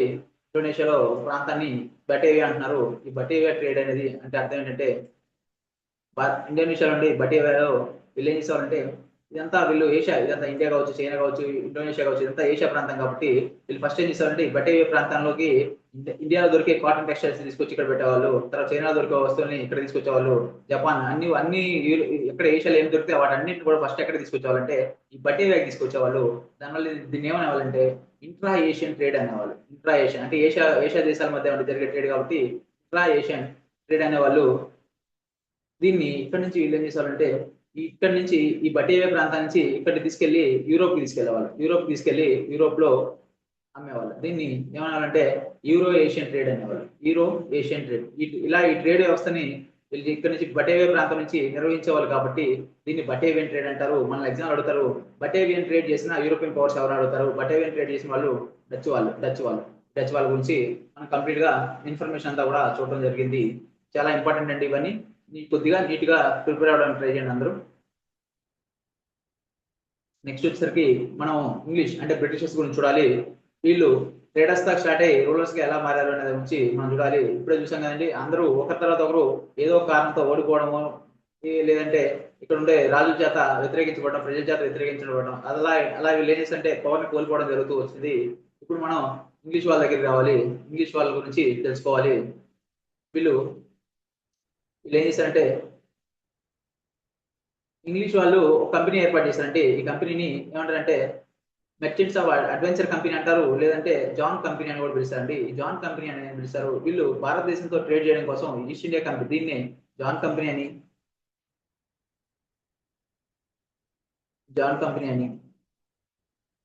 మెర్చెంట్స్ ఆఫ్ అడ్వెంచర్ కంపెనీ అని మెర్చెంట్స్ ఆఫ్ అడ్వెంచర్ కంపెనీ అని, తర్వాత దీన్ని ఈస్ట్ ఇండియా కంపెనీ అని ఇలా పేర్లు. ఈస్ట్ ఇండియా కంపెనీ అనేది మనకి 1600 సంవత్సరంలో లండన్ లో వీళ్ళు బ్రిటన్ లో స్టార్ట్ చేయడం జరుగుతుంది. బ్రిటన్ లో స్టార్ట్ చేసిన ఈస్ట్ ఇండియా కంపెనీ అనేది తర్వాత ఇండియాలోకి పర్మిషన్ తీసుకొని ఇండియాతో చట్టం తెచ్చుకొని ఆ చార్టర్ ద్వారా భారతదేశంలో వీళ్ళు ట్రేడింగ్ చేస్తారండి. వీళ్ళకి చార్టర్ ఇచ్చిన వ్యక్తి ఎవరు అనేది మన ఎగ్జామ్ ఇంపార్టెంట్. ఇది ఎక్కడ స్టార్ట్ చేస్తారండి? December 31, 1600 లో స్టార్ట్ చేయడం జరుగుతుంది. వీళ్ళకి రాయల్ చార్టర్ ఇచ్చిన వ్యక్తి ఎవరంటే క్వీన్ ఎలిజబెత్ I అండి. క్వీన్ ఎలిజబెత్ I ఈవిడ వీళ్ళకి చార్టర్ ఇవ్వడం జరుగుతుంది. Granting the governor and company of the merchants of London trading to the east Indies and exclusive monopoly. ఈ కంపెనీ 15 సంవత్సరాల పాటు ఈ కంపెనీకి మోనోపోలీ రైట్స్ ఇచ్చారు. ఇంకెవరు కూడా బ్రిటన్ నుంచి వచ్చి ఇక్కడ బిజినెస్ చేయలేరు, ఓన్లీ ఈ కంపెనీ మాత్రమే చేస్తుందని పర్మిషన్ తెచ్చుకోవడం జరుగుతుంది. తర్వాత జేమ్స్ వన్ ఒక రాజు వస్తారండి. జేమ్స్ వన్ అనే వ్యక్తి రావడం వల్ల ఏమవుతుందంటే అతను ఏం చేశాడంటే ఈ 15 సంవత్సరాల బదులు ఇండెఫినెట్ పీరియడ్ ఇచ్చేసాడండి. ఈ ఇండెఫినెట్ పీరియడ్ అంటే ఎటువంటి మధ్యలో ఎటువంటిది లేదు. వీళ్ళు ఇష్టం ఇంకా వాళ్ళు వద్దు అని తీసేసేంత వరకు, బ్రిటిష్ గవర్నమెంట్ వద్దు అని ఆగిపోయేంత వరకు కూడా ఇదంతా కూడా వాళ్ళ చేతిలోనే ఉంటుంది. వాళ్ళు మాత్రం అదొక కంపెనీ మాత్రమే ఇక్కడ చేయగలుగుతుంది. దీని గురించి మనం చూడాలి. ఇప్పుడు early English efforts and Mughal courts లో ఎవరు వచ్చారు, ఎలా వచ్చిందని చూడాలి. చూడండి, కెప్టెన్ విలియం హాకిన్స్ ఎవరి కోర్టుకు వచ్చాయంటే అప్పటి ముఘల్ రాజైన జహంగీర్ కోర్టుకు వచ్చి దేనికోసం వచ్చాయంటే పర్మిషన్ కోసం వచ్చాయండి. William Hawkins to establish A factory. ఎక్కడ ఫ్యాక్టరీ పెట్టాలంటే సూరత్ లో పెట్టాలి. సూరత్ అనేది గుజరాత్ ప్రాంతం అండి. ఇది మెయిన్ ఇంపార్టెంట్ ట్రేడింగ్ పోస్ట్ గా ఉండేది. అందువల్ల ఎక్కడ పెట్టాలని వచ్చాడు. Although initially favourable received, Hawkins was denied permission due to Portuguese pressure. Actual గా పోర్చుగీస్ వాళ్ళు ఎవరైతే అప్పుడు ఉన్నారో వాళ్ళు వీళ్ళకి పర్మిషన్ రాకుండా చేయడం జరుగుతుంది. పోర్చుగీస్ వాళ్ళు ఇంకా వీళ్ళకి రాదు. విలియం హాకిన్స్ ఎవరి కోర్టుకు వచ్చారు? మనకు క్వశ్చన్ ఇంపార్టెంట్ అండి. ఎవరి కోర్టుకి విలియం హాకిన్స్ వచ్చాడు అని. ఇతను దీనివల్ల వాళ్ళకి బ్రిటిష్ వాళ్ళకి ఏమీ రాలేదు. తర్వాత 1612లో కెప్టెన్ థామస్ బెస్ట్ అనే వ్యక్తి defeated Portuguese naval squadron in the battle of వ్యాలీలో ఏమైందంటే పోర్చుగీస్ వాళ్ళని ఓడించడం జరుగుతుంది. దీంతో impressed by British naval superiority Jahangir ఏం చేశారంటే పర్మిషన్ ఇవ్వడం జరుగుతుంది బ్రిటిష్ వాళ్ళకి ఒక పర్మనెంట్ ఫ్యాక్టరీని. అప్పుడు దానివల్ల ఏం జరుగుతుందంటే మనకి సూరత్ లో 1613లో పర్మనెంట్ సెటిల్మెంట్ పెట్టుకుంటారండి. Permanent settlement. ఇప్పుడు మనకి దీనికి కారణం ఏంటి? ఇక్కడ పర్మనెంట్ సెటిల్మెంట్ రావడానికి battle of Swally. Battle of Swally ఎప్పుడు జరిగింది? 1612లో జరిగింది. ఎవరి మధ్య అంటే పోర్చుగీస్ వాళ్ళ మధ్య, అలాగే బ్రిటిష్ వాళ్ళ మధ్య జరిగిన ఇది. నెక్స్ట్ మనకు 1615లో సర్ థామస్ అనే వ్యక్తి 62 ఇక్కడ ambassador of king James one ambassador గా వచ్చి ఇతను ఏం చేశాడంటే జహంగీర్ కోర్టుకు రావడం జరుగుతుంది. Though he could not secure commercial treaty he obtained farmans. ఇక్కడ ఫర్మాన్లు పొందడం జరుగుతుంది జహంగీర్ నుంచి. పర్మిటింగ్ ఇంగ్లీష్ దేని కొరకు అంటే establish factories in various parts of Mughal empire లో వేరియస్ పార్ట్స్ లో వీళ్ళు ఫ్యాక్టరీలు పెట్టుకోవడానికి, అలాగే ట్రేడింగ్ చేసుకోవడం కోసం పర్మాన్ని పొందడం జరుగుతుంది జహంగీర్ నుంచి.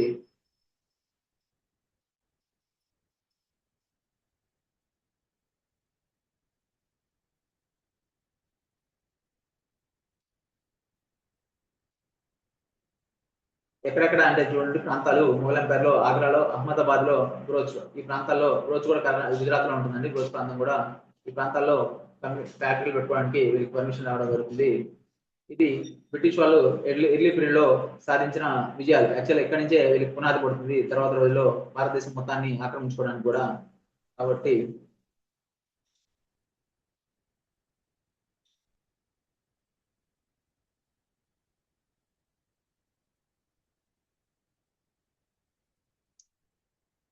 ఇక్కడ వరకు చూసామండి. ఎవరు కొట్టుకొచ్చారు, ఎవరు వచ్చారు, ఏమి పొందారు అనే దాని నుంచి కొద్దిగా చూడాలి. నెక్స్ట్ మనకి consultation and expansion of English British అండి. The English strategy was methodological focusing on fortified settlements. రాగానే ఏం చేస్తారంటే ఈ సెటిల్మెంట్స్ అన్నింటిలో కోటలు కట్టడం స్టార్ట్ చేశారండి. కోస్ట్ వైపు వీళ్ళు మెయిన్ గా సౌత్ ఇండియాలో మెడ్రాస్ అండి. వీళ్ళు మెడ్రాస్ లో ఏం చేస్తారంటే అప్పటి వరకు విజయనగర ఎంపైర్ లో, మొత్తం విజయనగర ఎంపైర్ లో సంగమ, సలువ, తులువ, అరవీడు అని 4 వంశాలు ఉంటాయండి.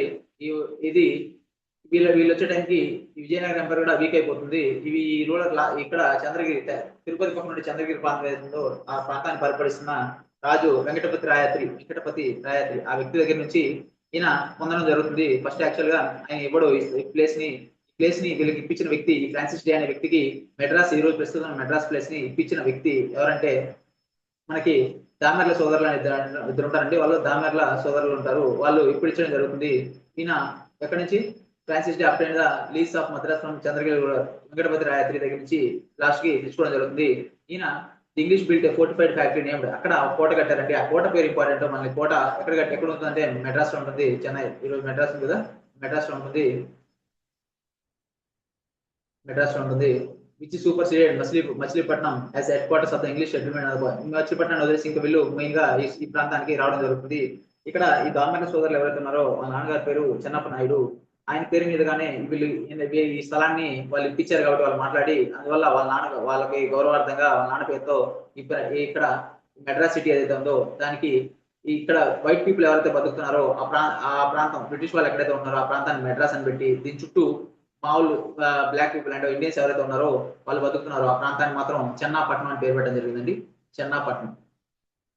చెన్నాపట్నం అని పేరు. చెన్నాపట్నం అనే పేరు ఎలా వచ్చిందంటే చెన్నప్ప నాయుడు పేరు పైన వచ్చింది. దామెర్ల సోదరుడు యొక్క తండ్రి అతను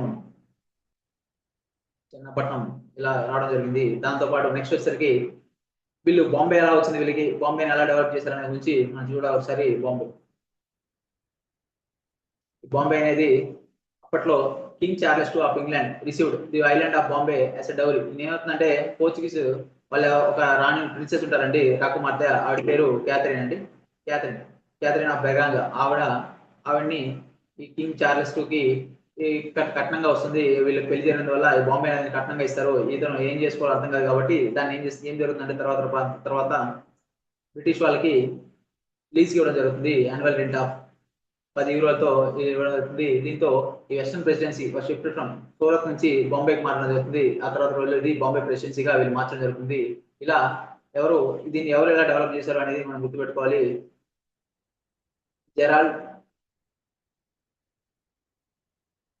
జెరాల్డ్ యాంగ్వర్ అనే వ్యక్తి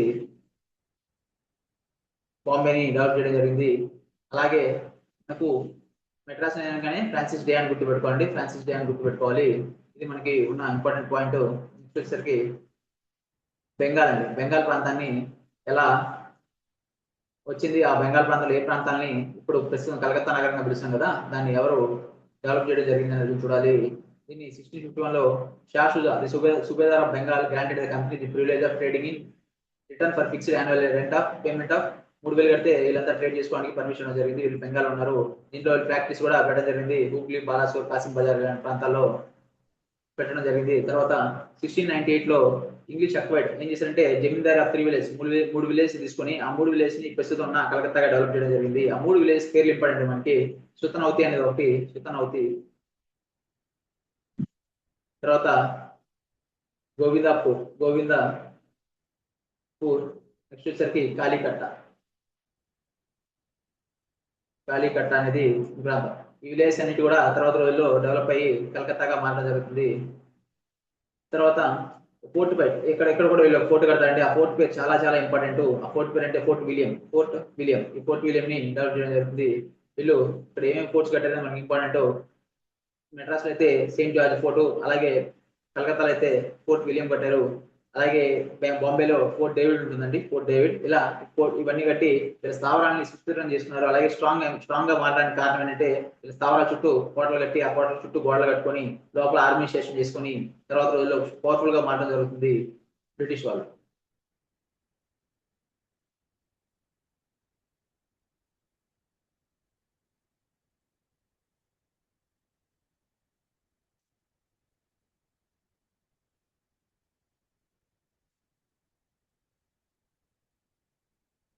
తర్వాత ఇక్కడ ఇంకోటి ఏంటంటే మెయిన్ ఇంపార్టెంట్, ఔరంగజేబ్ తర్వాత మొఘల్ రూలర్స్ ఎవరు కూడా స్ట్రాంగ్ గా ఉండరండి. స్ట్రాంగ్ గా ఉండరు. తర్వాత వచ్చే వాళ్ళందరూ వీక్ రూలర్స్ ఉంటారు. అందులో ఒక రాజు ఉంటాడు, అతని పేరు ఫరూక్ సియార్. ఆ ఫరూక్ సియార్ కి హెల్త్ బాగుండదండి. ఈ బ్రిటిషర్స్ ఏం చేస్తారంటే ఒక డాక్టర్ పంపించి అతని హెల్త్ బాగు చేపిస్తారు. అతను దానికని చెప్పి వీళ్ళకి ఒక ఫర్మానాన్ని జారీ చేయడం జరుగుతుంది. ఆ ఫర్మానాన్ని Magna Carta of the company అంటున్నాం మనం ఇప్పుడు. దీనివల్ల ఏమైందంటే ముఘల్ ఎంపరర్ ఎవరైతే ఫరూక్ సియార్ ఉన్నారో royal degree granting east India కంపెనీకి హై వాల్యుబుల్ ప్రివిలేజెస్ అనేవి ఇవ్వడం జరిగింది. ఇవ్వడం జరిగింది. దీంట్లో కావాల్సింది ఏంటంటే బెంగాల్లో కంపెనీ ఎక్స్పోర్ట్స్ అండ్ ఇంపోర్ట్స్ ఏవైతే ఉన్నాయో వాటి మీద కస్టమ్స్ డ్యూటీ అనేది తీసేయడం జరిగింది. ఎంత మొత్తం యాన్యువల్ పేమెంట్ 3000 కడితే చాలు, మీ మీద ఎటువంటి ట్యాక్సెస్ వేయమని చెప్పి చెప్పడం జరిగింది. తర్వాత ఈ company was permitted to issue passes అండి. ఈ పాస్ ఉంటే ట్రాన్స్పోర్ట్ ఆఫ్ గూడ్స్. కాకపోతే ఏమైపోయిందంటే ఈ దస్తక్స్ పాస్ ఇచ్చారు, వీళ్ళు ఏం చేశారంటే ఈ దస్తక్స్ ని బ్లాక్ లో అమ్మడం స్టార్ట్ చేశారు. దానివల్ల ఏమైపోయిందంటే this was widely misused by company servants for private trade చేస్తారు, లీడింగ్ టు కాన్ఫ్లిక్ట్. దీనివల్ల ఏమైపోయిందంటే నవాబు ఎవరైతే ఉన్నారో బెంగాల్ నవాబు, ఇతనికి రెవెన్యూ లాస్ వచ్చింది. దీనివల్ల వీళ్ళ మధ్య కాన్ఫ్లిక్ట్స్ అనేవి ఏర్పడ్డాయండి. దీంతో పాటు the company was permitted to rent more lands around Calcutta. దీంతో ఇవన్నీ కూడా ఇవ్వడం జరిగింది ఫర్మానాలో. తర్వాత హైదరాబాద్ లో ఏదైతే ప్రాంతం ఉందో దాంట్లో కూడా వీళ్ళు ప్రివిలేజ్ పొందడం జరిగిందని చెప్తున్నారు. ఈ దత్సక్స్ అనేవి పాసెస్ లాంటివన్నీ సినిమా బ్లాక్ టికెట్ అమ్మారు వీళ్ళు. దీనివల్ల ఏమైందంటే రెవెన్యూ లాస్ వచ్చింది. అలాగే వీళ్ళేమో ప్రైవేట్ ట్రేడ్ అనేది బాగా ఉపయోగపడింది. ఈ ఫరూక్ సియార్ ఇచ్చిన ఈ ఫర్మానా ఏదైతే ఏ సంవత్సరంలో ఇచ్చాడో మనకు చాలా ఇంపార్టెంట్. ఇయర్ 1717 అనేది చాలా ఇంపార్టెంట్ అండి. ఎగ్జామ్ లో ఆల్రెడీ చాలా సార్లు అడిగిన క్వశ్చన్ ఇది. ఇప్పుడు ఇలా వీళ్ళు సుస్థిరం చేస్తున్నారు. బ్రిటిష్ వాళ్ళు భారతదేశంలోకి వచ్చి ఈ పవర్స్ ఎలా పొందారంటే ఇవన్నీ ఇప్పుడు చూసిన మనం. వాళ్ళు చేసిన మొట్టమొదటి పని అంటే మెడ్రాస్ ని, కలకత్తాని, బాంబేని స్ట్రాంగ్ గా ఏరియాస్ గా నిర్మించుకున్నారు. అక్కడే వాళ్ళ స్టే ఉన్నారు. ఏం జరిగినా సరే వాళ్ళ డెవలప్మెంట్ అంతా కూడా మంచి టెక్నాలజికల్ అండ్ నేవల్ ఫ్లీట్ తో ఉన్నారు కాబట్టి వాళ్ళు ముందుకెళ్ళడం జరిగింది. వీళ్ళ తర్వాత మనం చదవాల్సిన యూరోపియన్ పవర్ ఎవరంటే డేన్స్. వీళ్ళ గురించి పెద్ద ఎక్కువ పాయింట్స్ ఉండవు, ఎందుకంటే వీళ్ళు పెద్దగా ఇంపాక్ట్ ఏం చూపించలేదు కాబట్టి మనం వీళ్ళ గురించి కొద్దిగా చూసుకుంటే సరిపోతుంది. డేన్స్ అంటే ఇల్లు డెన్మార్క్ దేశస్తులండి. డెన్మార్క్ దేశస్తులు. ఈ డానిష్ ఈస్ట్ ఇండియా కంపెనీ అనేది 1616లో ఎస్టాబ్లిష్ చేయడం జరిగింది. వాళ్ళ సెటిల్మెంట్స్ జస్ట్ రెండు సెటిల్మెంట్స్ అండి. ఒకటి తమిళనాడులోని ట్యాంకిబార్, ఇంకోటిసరికి వీళ్ళ హెడ్ క్వార్టర్స్ అయిన బెంగాల్లోని శ్రీరంపూర్. ఈ రెండు ఉన్నాయి. శ్రీరంపూర్ వచ్చేసి హెడ్ క్వార్టర్స్ గా ఉంది. నెక్స్ట్ ట్యాంకిబార్ అనేది తమిళనాడు ఉందండి. ఈ Danes was significantly not successful అండి. ట్రేడర్స్ సక్సెస్ఫుల్ అవ్వలేదు. They are not better not for the missionary activities. వీళ్ళు బిజినెస్ కన్నా కూడా ఎక్కువ క్రిస్టియన్ మిషనరీ యాక్టివిటీస్ పైన, మత మార్పుడు చర్యల పైన ఎక్కువ ఫోకస్ చేశారు. లాస్ట్ కి దివాలా తీసి భారతదేశంలో ఉన్న వీళ్ళ స్థావరాలైన ట్యాంకిబార్, శ్రీరంపూర్ ని బ్రిటిష్ వాళ్ళకి అమ్మేసుకొని వెళ్ళిపోవడం జరుగుతుంది. తర్వాత పేషింగ్ ఫైనాన్షియల్ వల్ల they sold all the settlements India to British government 1845లో అమ్మేసుకొని భారతదేశాన్ని వదిలిపోతారు. దానివల్ల వీళ్ళు గురించి మనకి పెద్ద పాయింట్స్ లేవు. కానీ మనం చూడాల్సిన అత్యంత ఇంపార్టెంట్ పాయింట్ ఏంటంటే ఇప్పటి వరకు చూసిన వాళ్ళు ఇప్పటి వరకు మోస్ట్ పవర్ఫుల్ బ్రిటిష్ వాళ్ళు వాళ్ళకి పోటీనిచ్చి ఈ దేశంలో ఇబ్బందులు క్రియేట్ చేసిన వ్యక్తులు ఎవరంటే ఫ్రెంచ్ వాళ్ళు. ఈ ఫ్రెంచ్ వాళ్ళు లాస్ట్ వచ్చారండి. వీళ్ళు లాస్ట్ గా వచ్చిన భారతదేశానికి లాస్ట్ గా వచ్చిన వ్యక్తులు ఫ్రెంచ్ గవర్నమెంట్ అండి. వీళ్ళు last to are the French were the last major European power to enter the Indian trade during the reign of King Louis 14. ఇక్కడ ఈ ఫ్రెంచ్ పరిపాలిస్తున్న అప్పటి రాజు లూయి 14 అతని మినిస్టర్ ఎవరంటే కోల్బర్ట్ అండి. ఈ వ్యక్తి ఏం చేశారంటే అన్ని దేశాలు, ఇప్పుడు యూరోప్ నుంచి అన్ని దేశాలు ఇండియాలో బాగా సంపాదించుకుంటున్నారు, మనం దివాలా తీసే స్థితిలో ఉన్నాం, మనం కూడా ఏం చేద్దామంటే ఇండియాకి వెళ్ళి సంపాదించుకుందాం అని చెప్పి ఫ్రెంచ్ ఈస్ట్ ఇండియా కంపెనీ ఒక పబ్లిక్ కంపెనీని ఏర్పాటు చేయడం జరుగుతుంది. పబ్లిక్ కంపెనీ అంటే ఇది గవర్నమెంట్, మిగతా అన్ని కూడా ప్రైవేట్ కంపెనీస్, ఇది మాత్రం పబ్లిక్ కంపెనీ. ఈ కంపెనీని క్రియేట్ చేసి ఇండియాకి ట్రేడ్ కోసం పంపించడం జరుగుతుంది. దీంట్లో unlike the English company, the French company heavily dependent and controlled by state. అంటే ఇది ఈస్ట్ ఇండియా కంపెనీ అనేది private company, share holder company. దాంట్లో నిర్ణయాలు అనేవి చాలా ఫాస్ట్ గా ఉండేవి.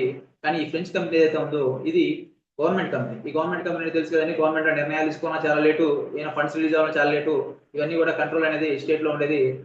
ఇది లాస్ట్ కి ఇదే మేజర్ వీక్నెస్ గా తయారైందండి వీళ్ళకి. వీళ్ళ గురించి ఇప్పుడు నేను చూడాలి పాయింట్స్. వీళ్ళలో గవర్నర్ ఎవరు ఇంపార్టెంట్ గురించి చూడాలి కొద్దిగా. ఇది చూసుకుందాం. ఫ్రెంచ్ సెటిల్మెంట్స్ ఎక్కడ ఉన్నాయి, ఫ్రెంచ్ సెటిల్మెంట్స్ ఎక్కడ ఉన్నాయో కూడా చూడాలి.